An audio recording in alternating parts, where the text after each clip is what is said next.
Assalamualaikum warahmatullahi wabarakatuh. Selamat pagi, salam sejahtera untuk kita semua.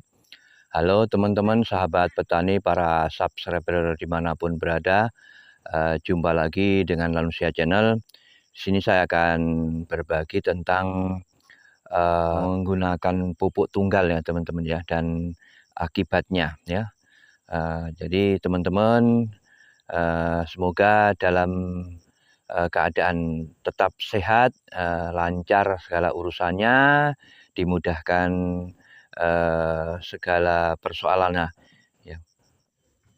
Nah ini teman-teman, akibatnya ini pemiliknya itu dari mulai tanam sampai sekarang ini selalu menggunakan pupuk tunggal urea ya, tidak berubah-ubah, urea terus. Sudah umur ini sawit ini sudah umur kurang lebih 3 tahun, tapi selalu digunakan dengan urea. Nah ini teman-teman ya, ini sebenarnya sepintas sawit ini normal. Ini karena kalau umur 1 tahun mungkin tidak jadi masalah. Ini teman-teman, ini sudah umur 3 tahun. Jadi ini seolah-olah kalau tidak kita jeli ini normal. Padahal ini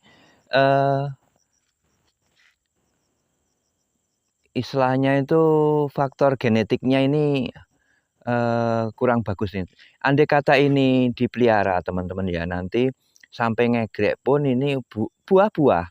Tapi yang lain bisa BCR 20 kilo, ini paling masih 5 kilo. Jadi kalau saya sarankan ini, kalau punya teman-teman ada yang sawit yang lain ini seperti ini besarnya. Nah ini juga teman-teman ya, ini akibatnya menggunakan selalu pupuk tunggal urea, terus sekali pupuk urea, sudah berumur 3 tahun. Nah ini teman-teman, maka saya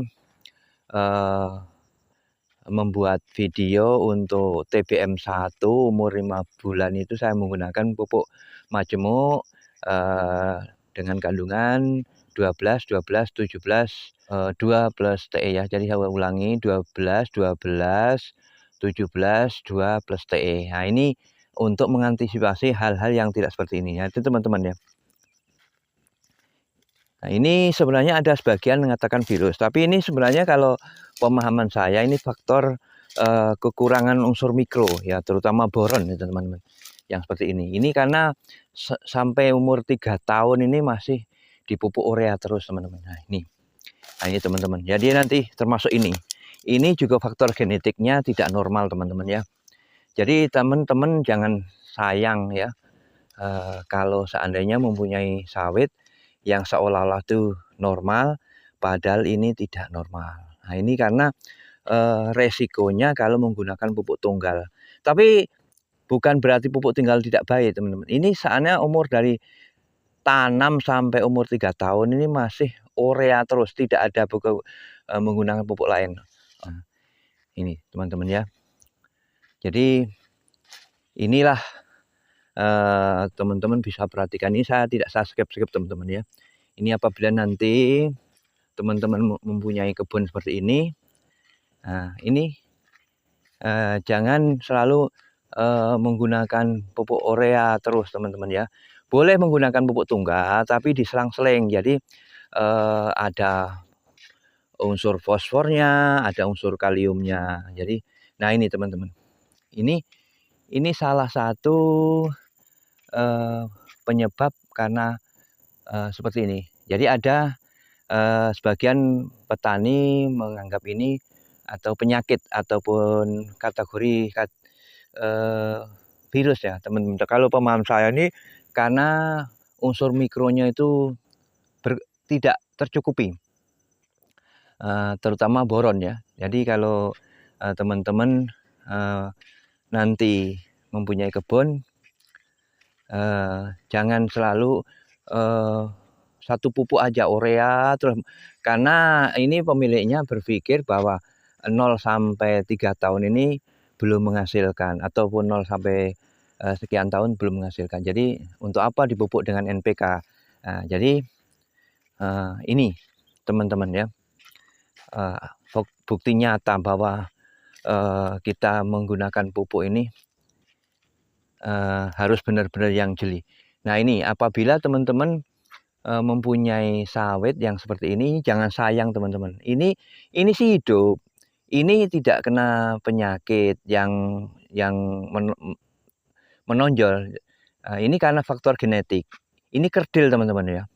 Biarpun di pupuk yang sama itu tetap ini nanti akan kerdil. Ini teman-teman yang itu sama-sama dipupuk, diperlakukan yang sama. Ini sudah buah seperti ini teman-teman ya. Nah, ini sudah mulai buah karena udah 3 tahun ini teman-teman ya. Nah, tapi ini karena penyebabnya itu memang salah satunya pernah kebakaran teman-teman. Jadi agak terlambat. Nah ini contoh lagi ini teman-teman.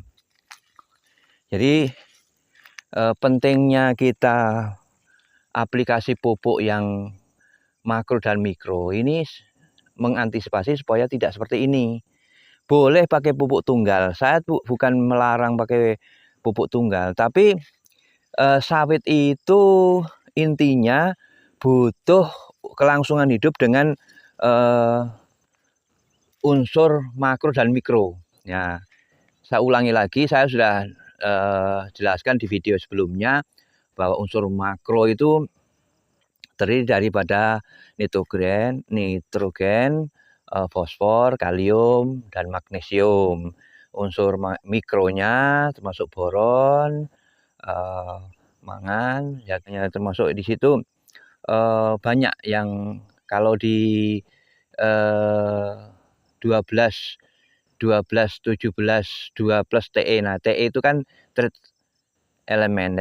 Elemen itu bermacam-macam, ada seng, ada zink, ada boron, ada macam-macam banyak. Nah, itu salah satu unsur mikronya. Jadi teman-teman nanti kalau ini lagi teman-teman ya, itu ini lagi. Yang lainnya sudah buah seperti ini teman-teman. Sudah buah seperti ini teman-teman. Yang lainnya ini masih seperti ini teman-teman. Nah ini bukan mati, bukan ini karena faktor genetiknya. Ini walaupun istilahnya dipelihara, dipupuk pun ya hidup buah-buah, tapi tidak akan maksimal. Jadi kalau menemukan seperti ini, cabut saja teman-teman ya. Buang diganti dengan bibit yang lain. Ini saya perhatikan di kebun ini cukup banyak yang faktor genetiknya abnormal. Ini sengaja saya tidak skip teman-teman ya, supaya teman-teman itu ini mungkin diedit segala macam. Nah itu ini contoh, ini tidak serempak nih teman-teman, padahal bukan sulaman ini, sama teman-teman. Pemiliknya selalu menggunakan urea. Nah, nanti sekali lagi saya bukan melarang ataupun tidak menganjurkan untuk pupuk tunggal. Silakan pupuk tunggal.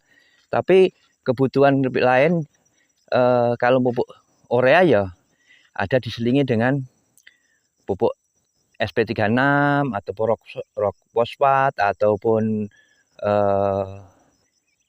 TSP dan lain sebagainya ya. Itu kemudian KCL atau MOP itu perlu juga diselang-seling walaupun tanaman baru berumur di bawah 3 tahun. Nah ini salah satu faktor genetik juga. Ini kalau dipelihara pun tidak akan tumbuh maksimal. Ini yang teman-temannya itu sudah besar-besar seperti itu. Ini teman-temannya sudah besar seperti itu. Ini masih seperti ini. Nah ini juga seperti itu teman-teman ya. Jadi teman-teman dalam waktu 1 tahun sebenarnya teman-teman sudah tahu ini yang perlu dibuang atau tidak. Ini teman-teman, ini banyak sekali yang harusnya dibuang, tapi karena pemiliknya tidak terlalu paham, sangkanya ini seolah-olah itu normal, padahal ini abnormal nih teman-teman.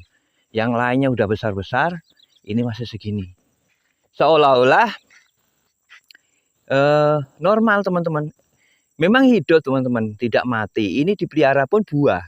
Tapi yang lainnya bisa BCR sampai 10 kilo, 15 kilo, 20 kilo. Ini paling nanti mentok 5 kilo. Dan buahnya tidak akan banyak. Nah, berarti kan rugi. Jadi apabila teman-teman di sana kasusnya sama, serupa seperti ini, ya hati-hati ya. Maksudnya jangan sayang. Begitu 1 tahun teman-teman buka kelapa sawit atau menanam kelapa sawit, itu diseleksi. Kalau yang memang dilihat kerdil tidak sama dengan yang lainnya, menyolok, cukup menyolok, itu tertinggal cukup menyolok, jangan sayang teman-teman, langsung dibuang, diganti dengan bibit yang lain. Oke teman-teman. Nah ini teman-teman ya, sekali lagi ini yang lain seperti itu teman-teman. Ini udah besar-besar, yang lain itu masih segitu teman-teman. Saya sarankan untuk dibuang saja teman-teman ya, apabila teman-teman mempunyai tanaman kelapa sawit yang jauh tertinggal, tidak usah sayang-sayang teman-teman, buang teman-teman ya. Oke teman-teman.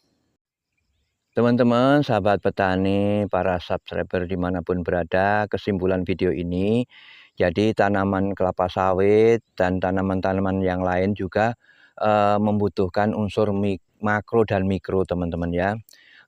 Boleh digunakan pupuk tunggal, boleh dengan pupuk majemuk. Cuman ini faktor kesalahannya adalah sudah berumur sampai 3 tahun, teman-teman selalu dipupuk dengan pupuk urea teman-teman. Nah ini diharapkan untuk pupuk berikutnya ini akan dipupuk NPK teman-teman ya, kata pemiliknya. Sebelumnya berpisah, saya mohon maaf atas segala kekurangannya, kekeliruan dalam tutur kata teman-teman ya. Oke teman-teman, selamat pagi, selamat berpisah. Berjumpa kembali di video-video berikutnya. Assalamualaikum warahmatullahi wabarakatuh.